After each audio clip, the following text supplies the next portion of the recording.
Well, hi everyone. Thank you all for coming along to today's webinar. Like Michelle said, I'm Catherine from the University of Strathclyde. So I'm just going to go ahead and get started, and I'm going to share my screen. So we'll start from the beginning. So where's the thing? Here we go. So the kind of my presentation today is a sort of overview and sort of several different aspects of my PhD project. And I've called it Mapping Minewater and Heat because that's what I'm doing. And so, yeah, I'm currently in the Department of Civil and Environmental Engineering in Strathclyde, and I've got three supervisors. So I've got Professor Zoe Shipton and Dr. Jen Roberts, both at Strathclyde with me, and then Dr. Jen Dickey at Stirling. And yeah, so I'm just going to get on and go through it. So this is just a little bit of an overview about my PhD, where I'm at. So I actually started 3 years ago, tomorrow, the 25th of April was my starting date. And these are the kind of the chapters of my PhD. So I've got the stakeholder interviews is the first sort of one. We're going to go through that, and then I've got the second. This is a paper, and then another paper we've got is mine shaft mapping. So I've done a project looking at all the different mine shafts across Scotland. Then I've done a project about mapping the volume of underground mine workings and different volume estimation methods. So we'll touch on that briefly. And then I've also got a future heat demand prediction chapter, which I'm going to go through as well. And then at the end, I'm going to have a chapter of how does this all go together? And that's coming when I'm writing the thesis. So that's, I haven't done that bit yet. So firstly, I just thought I'd give a bit of context of like what I'm talking about. So my kind of overarching theme of my research is heat decarbonisation. So we need to decarbonise the heat system if we're going to achieve net zero. And in Scotland, that is by 2045. So that's in 20 years, which is not actually that long away. And we've made good progress in decarbonising other sectors such as electricity, with wind farms and all that. But heat decarbonisation, the progress has been pretty slow compared to that. But it makes up a large proportion of the emissions, carbon emissions in the UK. So you can see there that heat makes up about 37% of the emissions, and space heating and cooling, which is what I'm particularly interested in, which is like heating up everyone's homes and businesses, is about 17% of that. So that is a lot of energy.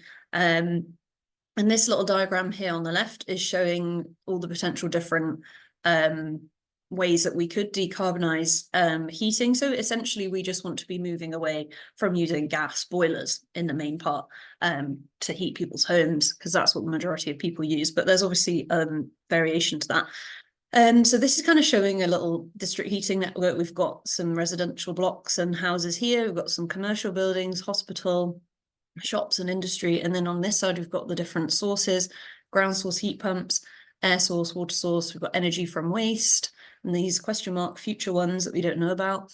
And then storage, that's a very key thing for heat decarbonisation, is having sufficient storage capacity for the heat. So yeah, this circle is kind of showing where the mines could potentially fit in. So they could fit into the ground source sort of heat section, or the kind of thermal storage, which we'll come on to. So you're probably all wondering, what are mine water thermal resources? So the way that I've defined it here is that they're abandoned flooded mines that can be used for space heating or cooling, but they also can provide interseasonal thermal storage to a district heating network. So I use the term mine water thermal to include the storage, because often the heating and cooling aspect is known as mine water geothermal, because the mines are heated by geothermal heat from below. So the water in the flooded mines gets heated from below and becomes warmer. And then we can bring that out to the surface, and it can go through a heat exchanger and a heat pump, and it can be used to heat the homes. And then it can go back down into the mine. And ideally, it would then take a long path down back to the mine, so it could warm up again. That's the idea. Yeah, the term Minewater thermal includes this use as storage. So this could be heat that's generated on the surface. So if you have a solar panel or solar farm on the surface, and in the summer you're going to be making a lot of heat, but you don't necessarily need it in the summer. So you could put it back down, you could put it into the mine, heat up the mine water down there and leave it there, and it would stay nice and warm, insulated by the rocks above. And then in the winter, when it's cold and you've not got so much solar thermal coming, you could then bring it out for mine to use to heat these buildings. That's the kind of general idea behind the mine water storage. And that's still fairly a new area of actually doing it. The mine water heating and cooling is a lot more developed. There's a few more examples of that being done already for several years, but the thermal storage is still sort of pretty new stuff. So this is a little slide about what it could look like in real life. So this picture here is one that I took when I went on a little trip to the UK GEOS, which is the UK, oh, I forget now, Geothermal Energy something. I can't remember exactly what it stands for, but it's the BGS's research facility in Glasgow, in the east end of Glasgow. They've drilled down into these mines and they've got several different like configurations of the borehole so that people can, the idea is that researchers will come and test out different plant or different ideas on a real life mine. So we got to go on a trip and this was the head of the borehole for one of them, and they've got all the monitoring equipment in there. And then all these ones, I didn't take these ones, these are from Gateshead Energy Centre. So this is the building that they've built that houses all the plant, which is the heat pumps and the pumps to pump it around the heat network. And they've got several large buildings on that heat network. And this is the head of one of their boreholes here. It's much bigger than this one. And yeah, this is kind of just showing how a district heating network could work. This isn't a Minewater specific one. This is just a generic one. With the pipes, and in people's homes, you would have a small unit that could connect to the network and provide heat into the home. So we're kind of looking at Scotland, and I just sort of give an overview of why particularly Scotland. So for that, we want to go back in time about 300 million years to the Carboniferous period. So that's a little representation of what it could have looked like back then. And that's before the dinosaurs. So I'm not sure if there might have been some dinosaur-like creatures there, but it would have Scotland and the rest of the UK were much on the equator. And so it was in the tropical seas. And so all those lush plants there would have all fallen down and eventually rotted down and become compressed into coal. So we've got the Carboniferous there is this blue section here in the central area of Scotland, the central belt. And yeah, so that is why we're all here, the coal mining. So I've got a few pictures here about coal mining in Scotland. So this is part of my thesis that I've been working on recently, the history of coal mining in Scotland, and it dates back as early as the sort of 1100s, I think, the monks in Dunfermline Abbey and other abbeys across mainly the east of Scotland.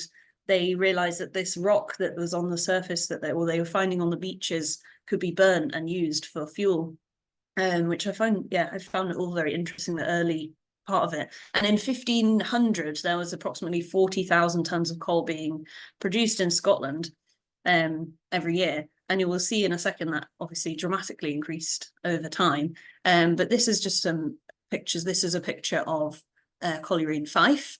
This is the sort of classic image that I have in my mind of coal mining in Scotland. And then this one, I just think this is an amazing painting. It's of Gartsherry Ironworks in North Lanarkshire, which used coal. They produced about 100,000 tons of iron every year, and they used the coal. All coal came from within like half a mile of this ironworks, and it was an absolutely enormous works. It's very interesting, the kind of the dual industries that coal mining had with it. So yeah, and then after the Second World War, all the coal mines were nationalised, and 269 collieries were nationalised in 1947. So what have we got next? Yes, so this is a map that I've made, which shows the area of underground mining in the central belt of Scotland. So you can see it's quite extensive here in the North Lanarkshire and Glasgow and sort of the west of West Lothian sort of area, and then it goes all the way up into Fife and Clackmannanshire. There's a little section here in Mid Lothian and East Lothian, and then down into Ayrshire. There's a lot of mining down here. But yeah, the early mining all took place along the Forth here on the coast, as that's where it's kind of on the surface and people could find it. And it was known as sea coal because they were finding it on the sea, which is interesting. So yeah, this is another graph that I've put together, and it's showing the sort of the production. This is the UK as a whole, this orange line showing the production of coal over time, starting in around 1860. And it's been quite difficult to find specific Scotland data, but I did manage to find some in this book from 1950 that kind of had a few dates of what was produced in certain years. And so, yeah, the peak production in Scotland was 42 million tonnes in 1913, and the peak in the UK was also 1913 with 292 million tonnes, which is a lot. And yeah, so Scotland accounted for around 14% of the UK production. And then here, this dashed line, I've kind of predicted the decline. It's obviously not going to be as linear as that, but I know that in 2002, that was when coal mining finished in Scotland with the closure of the Long Annet colliery in Fife after a catastrophic flood there. So yeah, you can see the dips in production based on the different strikes, the 1921 and 1926 strikes and the 1984 strike down here, causing a massive dip, understandably. And then, yeah, interestingly, it doesn't cause the same amount of dip in the two world wars, but kind of a bit of a decrease. And then, yeah, this dark line down here is the coal imports. So sometime around the year 2000, the imports overtook the production in the UK. So yeah, this is another map just of where these are the mine shafts themselves rather than the workings. This is something from my PhD thesis, which is still kind of semi-work in progress, but I've basically worked out the kind of volume of coal mined from all the different local authority areas. So you can see that Fife is way up here, and they had 47 collieries from the nationalisation era, and they had almost 350,000 tonnes. No, 350 million tonnes from those 47 in their lifetime.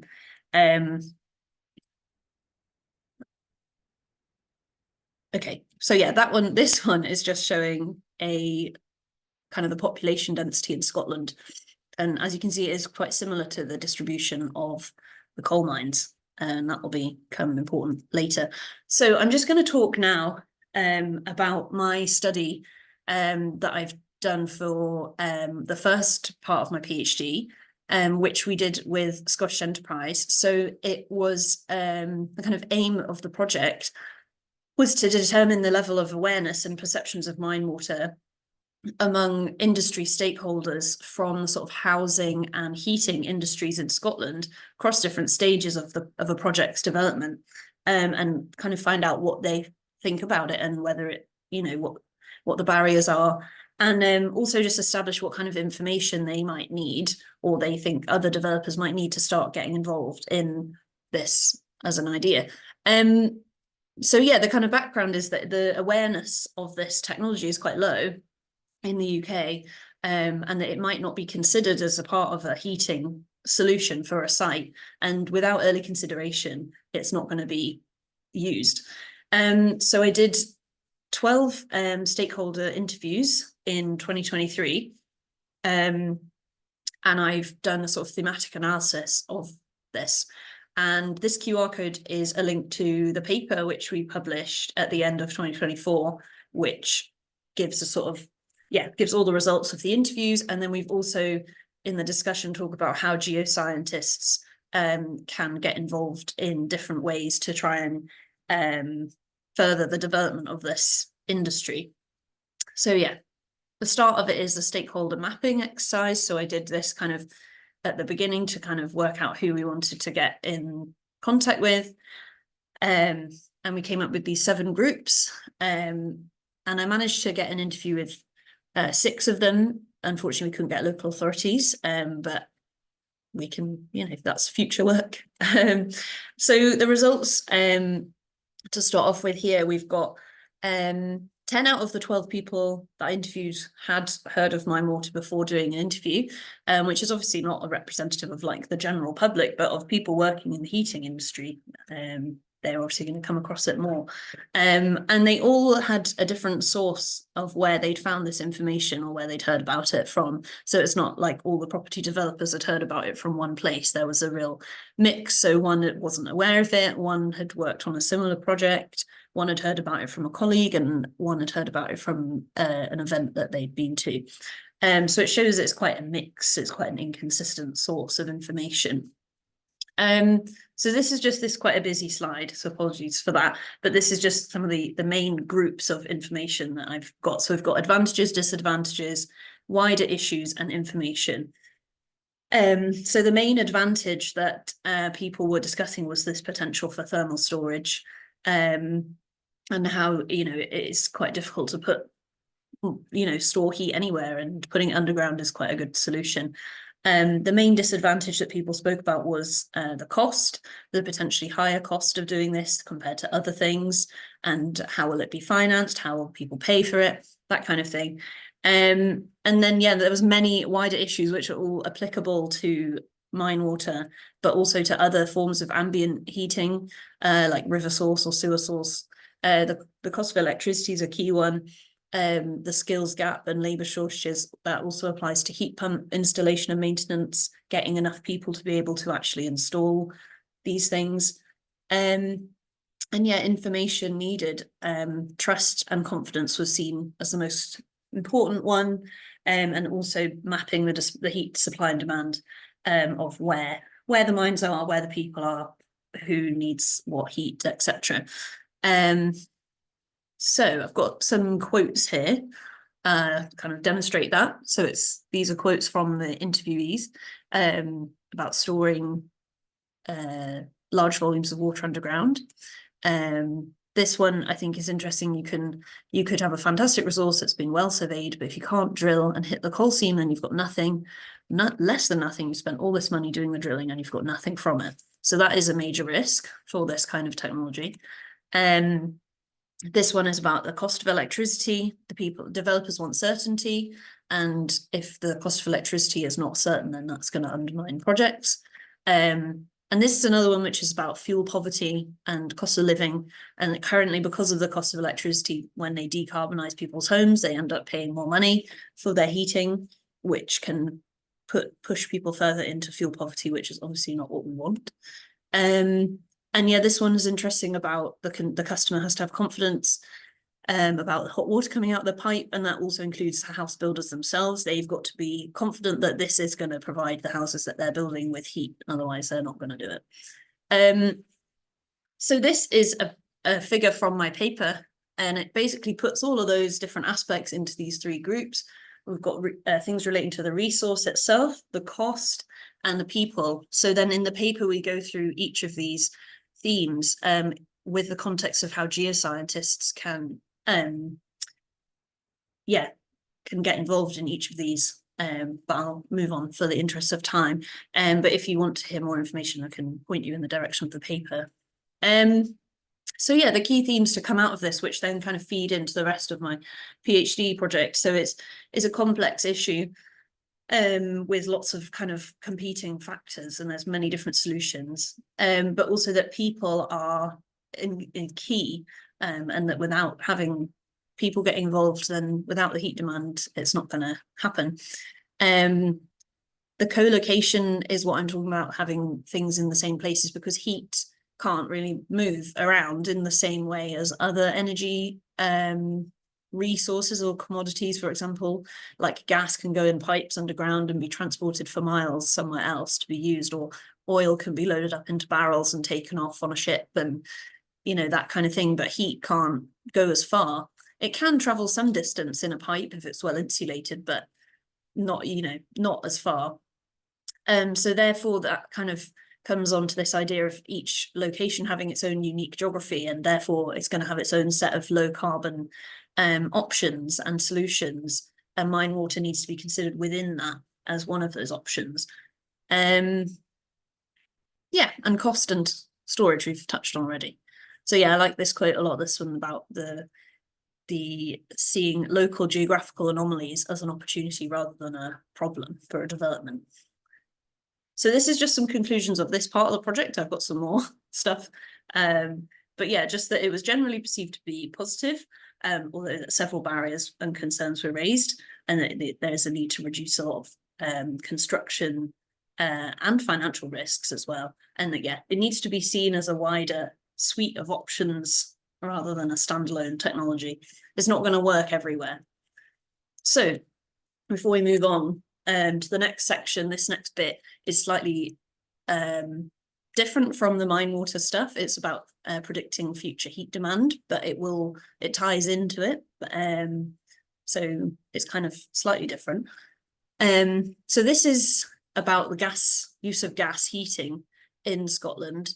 So 81% of all homes use gas central heating, and this map is showing where those houses are, or homes, including flats. So you can see again, it's the central belt here, highlighted in this small map.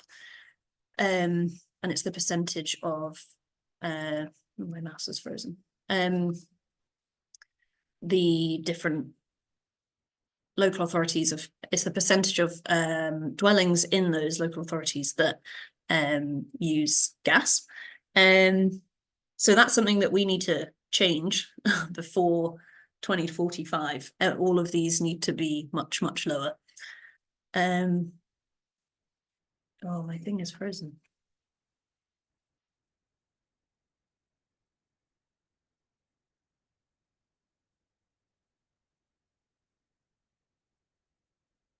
Oh.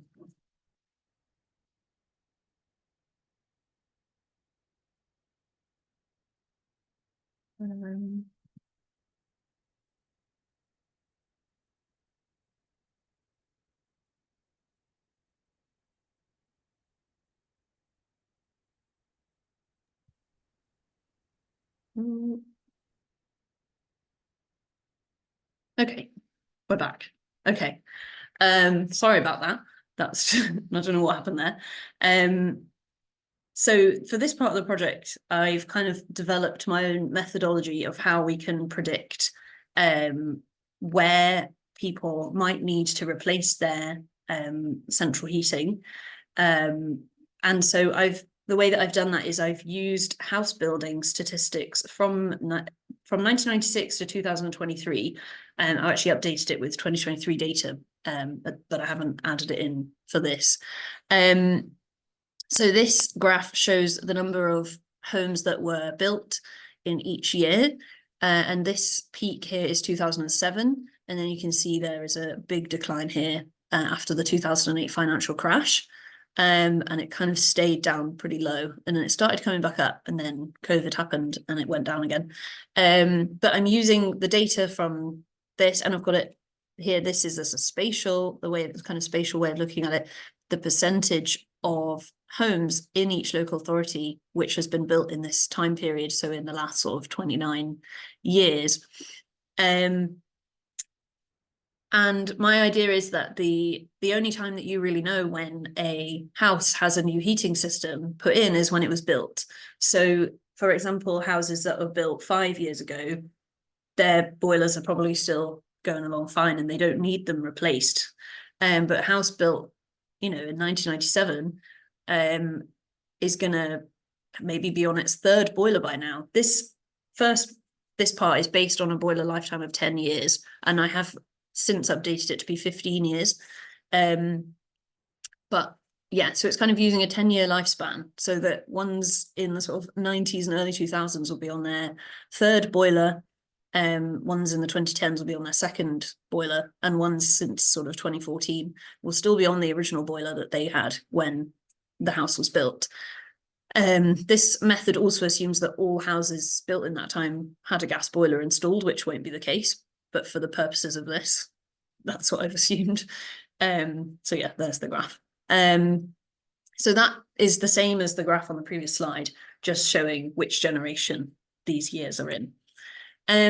So I've put this as phase 1 findings. So this is basically based on a 10-year lifespan. And then in the next part, which I'm still kind of working on, is the second phase. I've done like more of a sensitivity analysis of like 10, 15 and 20 years. But this is the kind of initial findings. So this graph, basically, I worked out if a house was built in let's say 2020, for example, and the boiler's going to last 10 years, it will need replaced in 2030. So I basically then aggregated all the ones who are in those different years to see when the peak demand of replacements will be. And 2027 is the peak year, with around 65,000 homes needing a new heating system in that year. And it's an average of about 55,000 per year. The main limitation for this is obviously this is only for houses that have been built since 1996, which is about 20% of the homes in Scotland. So it's not a full picture of the whole of Scotland. And then that graph shows the different generations making up those bars. This is the sort of the spatial aspect. So my kind of idea is a spatial and temporal mapping. And yeah, 2024, which I realise now is in the past, but when I did this map, it wasn't. That would be the demand. You can see Glasgow's down there in the little yellow section for 4,000 to 5,000. And then in 2027 in the peak, it goes up. It's around 8,500, I think, needing a new heating system in that year. So yeah, these are just some short reflections on it. I've kind of mentioned most of them already. The 21% housing stock represented. There's still a lot of demand for gas boiler replacements at the moment. So people are not really replacing their gas boilers with heat pumps. They're just replacing them with more gas boilers, because most gas boiler purchases are made in distress. So when the gas boiler's broken down and you've not got any hot water and it's cold, and so you need a new one. So you're not thinking about getting a heat pump. The main sort of limitation is that this is also at a local authority area level. We don't know where those buildings are within those different local authorities, but that's something I want to work on in the future. And yeah, this last one, it doesn't consider the existing heating types. That in some local authorities, a lot of them already have electric heating. So for example, in Shetland and Orkney, they already have a lot of electric heating. They have a lot on oil boilers, so they don't actually really have much gas. So that's what I've tried to show in this map. I've used the kind of percentage of gas heating, that blue map that we saw before, and then applied that to my calculations to try kind of do a proportional sort of look at it. And you can see that Glasgow City's reduced down to 6,000 rather than 8,000 in 2027. So yeah, you're probably wondering how this is related to Minewater, but the idea is that it's kind of an idea. The idea is that it could provide a sort of planning tool for local authorities, and a kind of workforce planning tool. If they know there's going to be this demand, they can start training people up, and if they know they've got X amount of mines on their land that they could use for this heating, that could be something that could work. And that's what I'm hoping to get into in the final chapter of my PhD. And I just haven't done that bit yet, so it's not in the presentation. But I think, yeah, that's pretty much the presentation. But yeah, domestic heat demand is a highly spatial and temporal challenge that is going to be a tricky one to overcome. And it needs long-term planning from both national and local government, and also local communities and other businesses as well. And that there'll be many different solutions in different areas, and not every technology will be suitable. For example, Minewater, like some places, there might be mines, but there might be a river, which would be a better solution. And yeah, the demand pattern changes over time. So yeah, and that's the QR code there for my first paper, if anybody would like to look at it. So yeah, that's me done.